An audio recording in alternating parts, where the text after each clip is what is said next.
about this isAlive method. So what is this isAlive method means? It will check whether the thread is running or not. If the thread is running, it will return true. If the thread is not running, it will return false. So that is the working of isAlive method. So now in this class, we are going to talk about join method. So what is this join method means? The join method is available in a class called thread class. So we have a class called thread inside a package called java.lang package. So inside this package we have a inside this package called java.lang.thread we have a method called join method. What this join method will do means it will allow other threads to wait, uh, or it will allow one thread to wait until another thread will complete its execution. So for example, if someone is taking a printout, and if there are two or more person who want to use the printer, so until the person one finishes the task, the other two persons has to wait the same way. So whenever I'm calling t.join function, so the other threads like t1 and t2 will wait until t1 completes its task. Or we have three threads t1, t2, t3. For example, t2 will call this function join function t2.join. Then the threads t1 and t3 will wait until t2 completes its execution. So this is the working. So if I'm calling a join function like t.join, then this function will make sure that the thread t is terminated before the next instruction is executed by the program. So we have multiple threads which will be calling the join methods, which will allow the programmer to specify the waiting period also. So we have multiple ways in which the join function can be called. So one is join function without any parameter without any parameter. What this join function will do means it will put the current thread on wait until the thread on which it is called will be completing its execution. So it will also throw the interrupted exception. So the syntax is one syntax of this is public final void join. So this is the syntax of public final void join. This is the one syntax of join method, and also the same syntax, but join can take parameters. So the parameter will be in milliseconds. So how long it has to wait, like that. So it will put the current thread on the wait state until the thread on which this function is called is completed, or it is execution is done, or wait for some specific amount of time which is given by the parameter. So this is also one of the uh, statements, so one of the modification of this join function. So this is with respect to the join functions. So one thing is, in join function it will wait for other threads to complete its task, or in the sense, until one thread has completed its task, the other threads will keep on waiting. So we can know this. So this is a theoretical way. So you can understand this program better by executing a program. So I'll just write one program to demonstrate the same thing, um, the same thing.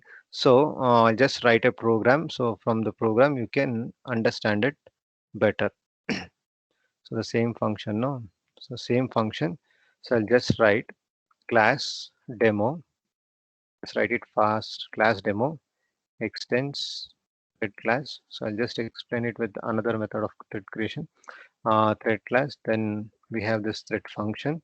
Um, So void method, we should write public void run method. So run method, what it will do means it will just print the numbers. So for int I equal to, so I'll start from one only. I less than equal to five values. I'll print five values. I plus plus. So I'm printing the first five values. So system dot out dot print ln dot print ln.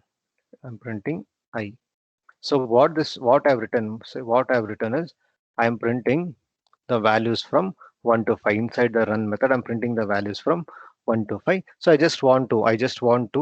um, I just want to make my thread wait for few seconds. So for that, I will just call, before printing, I'll call the try method. So what this try method will do means it will make the thread to pause for thread dot sleep method. So as usual, I'll give it as 1000. Let the thread wait for 1000 milliseconds. After try, I have to use catch. This will be interrupted interrupted exception interrupted exception. So just write it as interrupted exception, and it has to print system.out.println, system.out.println. So what is the exception which will be getting? So you just print that. I'm just writing, see, I'm writing this all this in one line itself. So write it. You can write it in, like, since I'm not using the parenthesis because we know that the semicolon will indicate the end of the line. So I'm just writing the try and catch in a single line itself. So after this, I'll write the main function. Public static void main, public static void main, string args, string args, string arguments. Then I'll call threads now. Demo D1 is my thread. So D1 is my thread. D1 is equal to new demo. So this is my thread one. Okay, this is my thread one. Uh, Again, I will call two more threads. I'll call total three threads. Demo three. So three threads D3. So after that,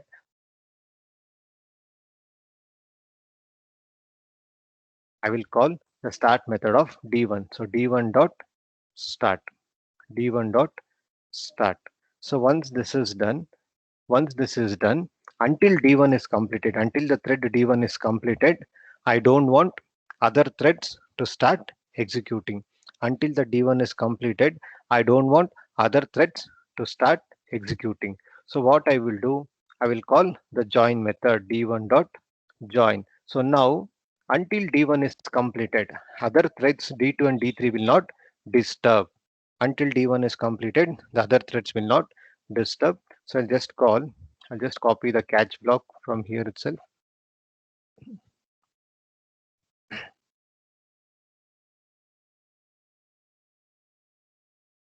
So after that, I'll start D2 dot start,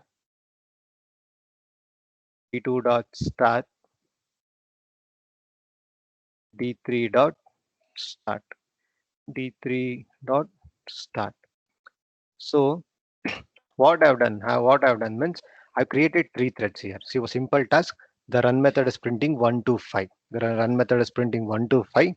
I've called three threads D1, D2, D3. After that, I'm calling this join method. See, if I'm not using this join method means,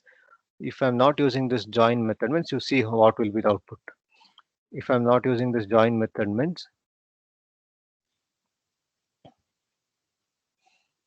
if I'm not using join method now. So you see the output. You see how the output will look like. Save, run.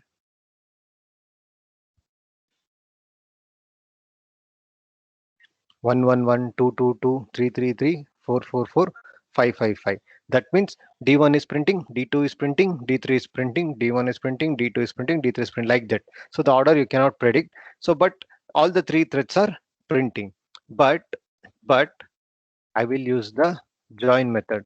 I will use the join method. So if I use the join method, you observe the difference. If I use the join method, until D1 is completed, the threads D2 and D3 will not come into picture. So see, 1, 2, 3, 4, 5. This is the output from the D1. After that, D2 and D3 are executing.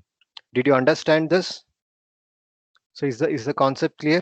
So what this join method is doing means, this join method will make sure that the thread D1 will complete its execution. Once the thread D1 has completed its execution, then only the other threads D2 and D3 can start their execution. So this is the usage of join method. Is it clear? Yes or no? Is the problem clear? Whether the see whether you understood the program or not, the usage of join method. Any doubts in that? Okay, all right. Then okay, we'll proceed with the next one. So the next one is thread priorities. So what do you mean by thread priorities in Java? So thread priorities means I told you that a thread can have three states. A thread can have three priorities. One is the low priority, which is called as minimum in priority, normal priority, which is the default priority, and the maximum priority. So minimum priority means 1, maximum priority means value 10, and the default priority means 5. So what is the usage? So in multi-threaded environment, the thread scheduler uh, will assign the CPU to a thread based on the priority of the thread. So when how it will work means a low priority thread is getting executed, a low priority thread is getting executed, or a low priority thread is making use of CPU. Suddenly a high priority thread will come. So whenever a high priority thread comes for execution, what this scheduler will do means it will remove the low priority thread and it will give the CPU, it will take out the CPU from the low priority thread and it will give the CPU to the high priority thread. That means higher priority thread will get more CPU time in compared with the lower priority thread. And also see this, the amount of CPU, it all gets, it depends on the operating system also. So um, so here we have three priorities. The priorities can be in the range of 1 to 10. The priorities can be in the range of 1 to 10. So we have three priorities for that. Min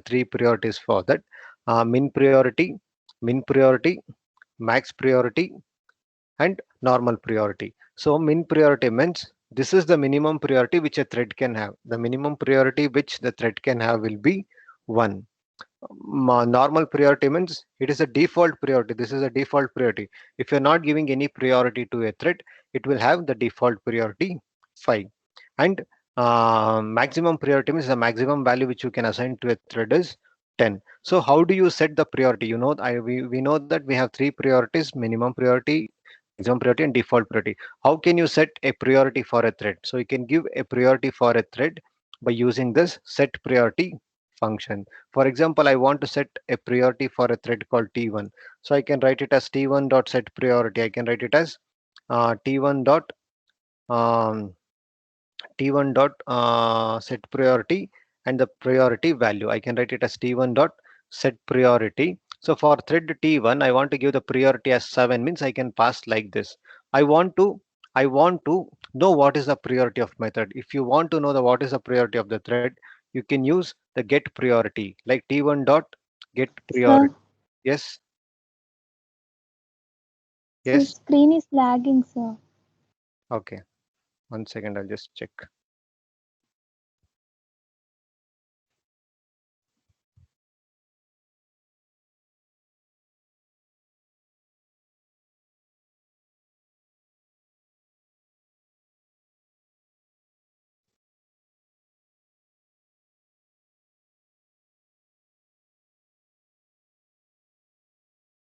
Okay, so mm, so now priorities in the sense three priorities are there: minimum priority, maximum priority, normal priority. So priority means values. So minimum priority means the value for a thread should be 1. Maximum priority means the value for a thread should be 10, maximum priority, and normal priority means 5. So if you want to set a priority means you can use the set priority function. You can use the set priority function and you can give whatever value you want. So the value should be within the range of 1 to 10. You want to know what is the priority of a thread. So for that you can use get priority. You can use get priority. So what this get priority will do means for a thread, what is the priority, that value will be returned. So this is with respect to the thread priorities. So we have minimum priority, we have default priority, we have maximum priority. You can set a priority for a thread by using the set priority function, and you can know what is the priority of a thread by using get priority functions. So thread which are having highest priority will get execution chances, or will have a chances to have the CPU time when compared to the threads with lower priority. Suppose you have three threads, T1, T2, T3. So suppose if you have three threads, T1, T2, T3, and T1 is having priority 2, T1 is having priority 2, and T2 7, and T3 5.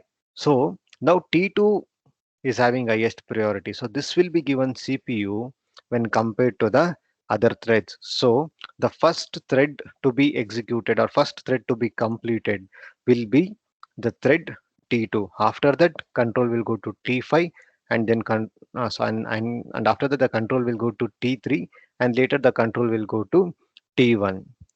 So like that. So the thread which is having highest priority will get uh, the CPU. So if two threads are having the same priority, means then then it will depend on the round robin algorithm. The round robin algorithm. Like if the total CPU time is available, if the total CPU time available is 10 seconds, then two threads will share that. T1 will execute for 5 seconds, and then T2 will execute for 5 seconds, like that, the round robin fashion. So this is with respect to the thread priorities. So you should know what is thread minimum priority, what is thread maximum priority, and after that, how to set the priority, how to get the priority for the thread. So this is with respect to the thread priorities in Java. So we will just one we'll just execute one program. Also, we'll just execute one program based on this also. For the same program, I'll just make the modification. For the same program, I just make the modification. So inside the run method, what I will do means I will just print some statements with respect to the priorities. So what is the thread which is running? Running thread is, and running thread is, how to get that name means uh, thread dot current thread dot get name. So or get name function, using this you can get the name of the thread. So how to get the priority means the same thing. Instead of get name, I should use the get priority function. Instead of same thing, I should use the get priority function. So system running thread priority is PRIORITY. Running thread priority is thread dot current thread dot, instead of get name, it should be get priority. Get priority. That's all. Get priority. So the first statement will give you the name of the thread, and the second statement will give you the priority of the thread.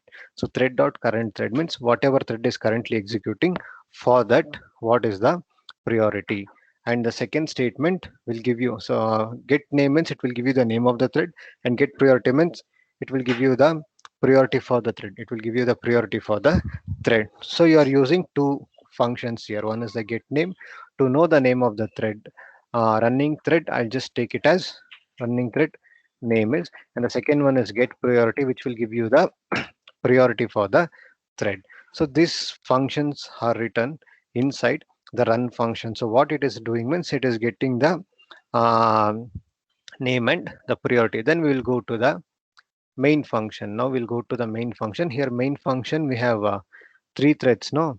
So here we have three threads inside the main function, d1, d2, d3. So for this we can give we can set the priority. So how I can set the priority means um, by using the set priority functions, by set d1 dot set priority, d1 dot set priority. And what is the value? The first thread I will just give the priority as 3. First thread I'll give the priority as 3. For the next two, I'll give the priority as 7. and the third one I'll give you the priority as 6. I'll make it as 6 and I'll give it as 8. So based on the priorities which we have set, we have created three threads. And they are assigned different priorities. D1 with 3 lower priority, D2 with higher priority, and D3 with in between priority. So here D2 should be given preference when compared to the D1 and D3. So first thread to be executed will be D2, after that D3, then D1. So even though I'm starting D1 first, so D2 will be executed followed by D3 and then D1. So I'll save this and I will run this. You can check. So you can check. So thread 1. So here thread 1 is D1. Sorry, thread 1 is D2. So here uh, here you can check how the program, how this is getting executed, how it is getting executed. uh, the first thread, the first, see, the running thread name is, since we have multiple processor, uh, the first thread which got executed is D3 and D8, so it is getting executed in the order. So I'll just check, I just assign the minimum priority. So since we have multiple processor, I'll just check for the two things. I just set the priority with minimum priority. We'll see that. So all the threads are getting executed simultaneously because of multiple uh, processor. I'll just check that. I'll make this with maximum priority. No, D1 thread dot minimum priority. Okay. So now I'm just setting the priorities. So I'll just check for the two threads. Since we have multiple processors, the output will vary. So I'll make D2 having the maximum priority and D1 is having the higher priority. So based on the priority value which we have set, so we should have the thread with maximum priority to be executed. So just save this. Why error is coming? Okay.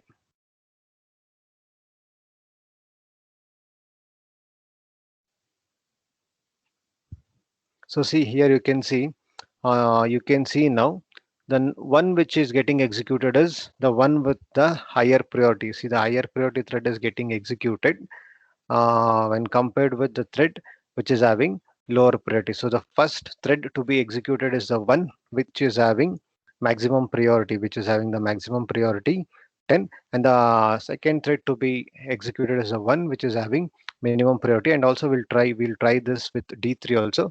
For D3 we'll just give the default priority. For D3 we'll give the default priority. For D3 we'll give the default priority D3 dot set priority. So this will be norm. So I'll just norm priority. So we'll save this and we'll check. So it should be like uh, so the first, see, the output will always vary. The output will always vary when we are talking about this threaded applications, because here it is running the multiple processor. No, so that's why the output will vary. So actually the output should be like the first priority. First you should run the thread which is having the priority 10, followed by 5 and followed by 2. So that is how we'll just check this. Just comment D1, save this and run.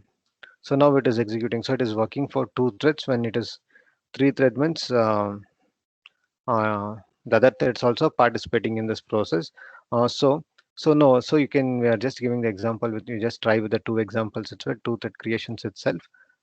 So if you want to execute other threads means you can do a workaround, since it is a multiple processor, so the execution will be very fast. Okay. So one thing is, whenever you are having threads with whenever you are having threads with higher priority and lower priority, the thread which is having higher priority will be executed when compared with the thread which is having lower priority. So this is with respect to the priority of the thread. And also um, and also you can set the priority also, you can get the priority also. So for that you just need to call for that you just need to call um, for that you just need to call the get priority function. For that you just need to call the get priority function. So I'll just call it here itself, system dot out dot system.out.println. I want to know the priority of D3. D3 dot get priority. So this function will give me the priority of D3. So the same way, I want to know the priority of D2. I want to know the priority of D2. So I will execute this. I will call this statement. So save build. So now you can see you can see the priority. So D3 means normal priority. What is the normal priority value? Normal priority value is 5. So like that, even you can know the priority of D1 also. So D1 also will know the priority of D1. So D1, I will know that priority of D1 also. So like this D1. So D1. So what is the priority of D1? Save, run. So uh, priority of D1. See D3. So D3 means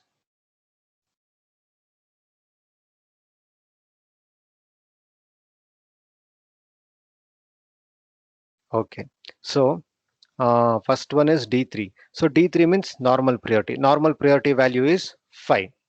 So that's why D3 dot get priority, it is returning 5 here. So here you are getting 5 as the value. Next D2. What is the priority of D2? D2 is maximum priority. So maximum priority means thread will have the maximum priority as 10. Uh, and D1. So D1. So D1 is having minimum priority. D1 is having minimum priority. So minimum priority means 1. So minimum priority means 1. So that's why you're getting 5, 10, 1. So I will just arrange this. I'll just arrange this so that confusions will not be there. So you can easily understand this minimum, maximum. No, so this is in D3, D2, D1. So here also I'll arrange that.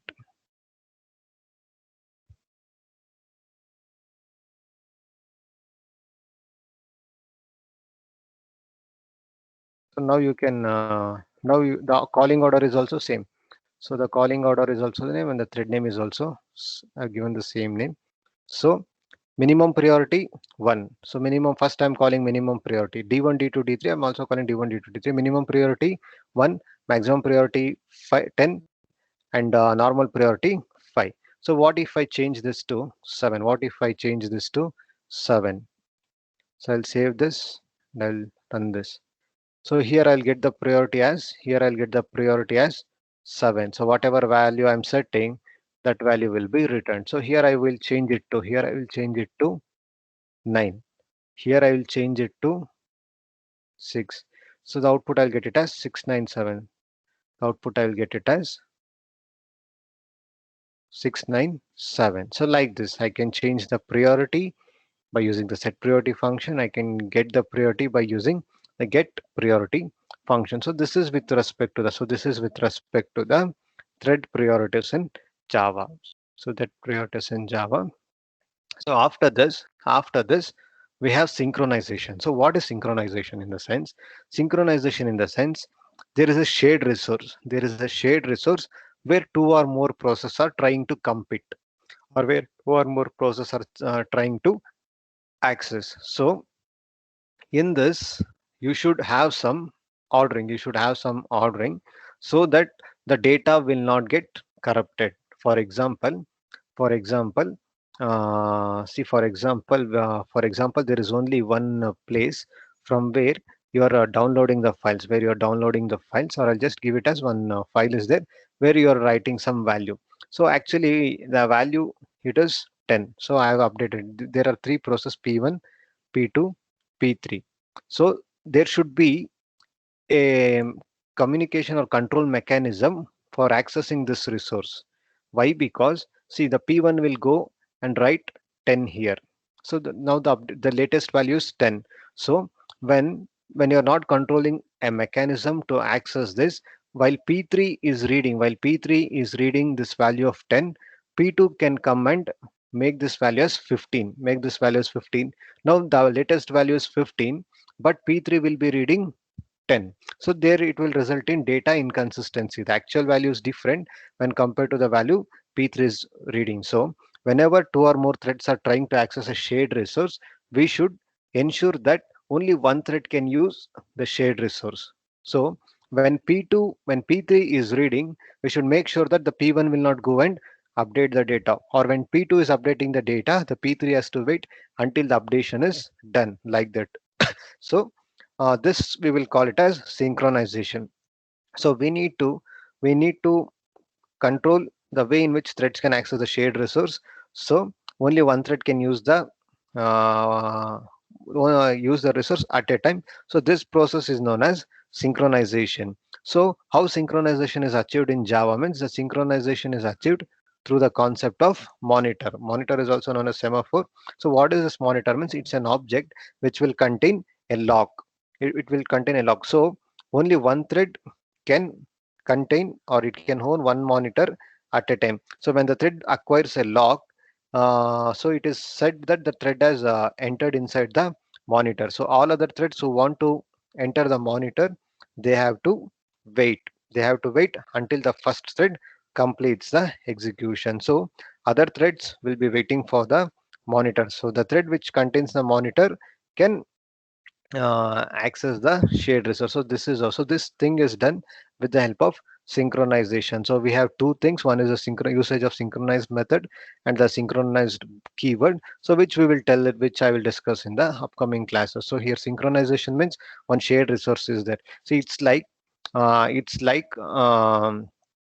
the lock is similar to the usage of a system. So it's the usage of a system. If someone is using the system, if there is only one system and if a person is using it, the other people has to wait until he has completed. So in order to use that system, you he would have some control mechanism where by you would log into that system by using some password.